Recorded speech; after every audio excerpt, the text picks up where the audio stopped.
My name is Jeanette Stepovich, and I am an Implementation Assurance Lead with the Alyeska Pipeline Service Company.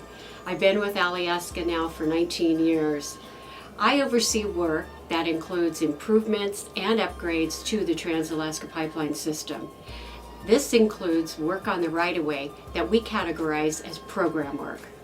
This is program work here out on the right-of-way, and the Implementation Assurance Lead will get the crews together, make sure that they have everything that they need, that we have adequate equipment, that we have fuel, that we have all the permitting.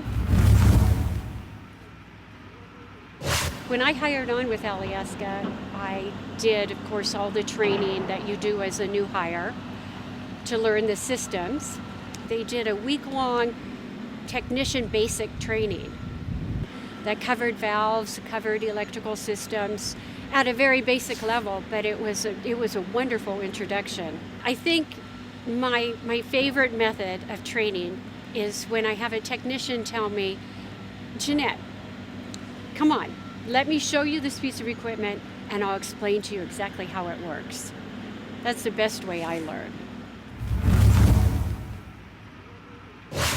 So a few years ago, I was going through old documentation to weed out anything that we needed to keep or things to get rid of.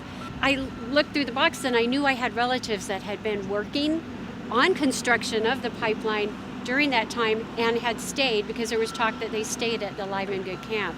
So I went back through to find the Evans name, and sure enough, there were several of my relatives there that were here working on construction of the pipeline back in the day.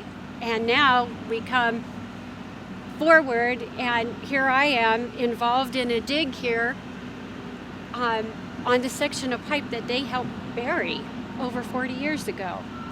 So it's like I've come full circle. I was born and raised in Fairbanks, and my mother was born and raised in the village of Rampart. So I grew up going back to Rampart every summer for subsistence fishing. This is my home. This is my family's home for generations, and it's also my grandchildren's home. So protecting the environment, protecting our resources like the Yukon River is very important to me.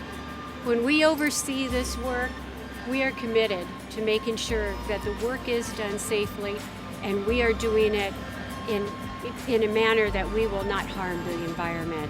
Trans-Alaska Pipeline is such a good opportunity for employment for generations to come, and we want to maintain its integrity.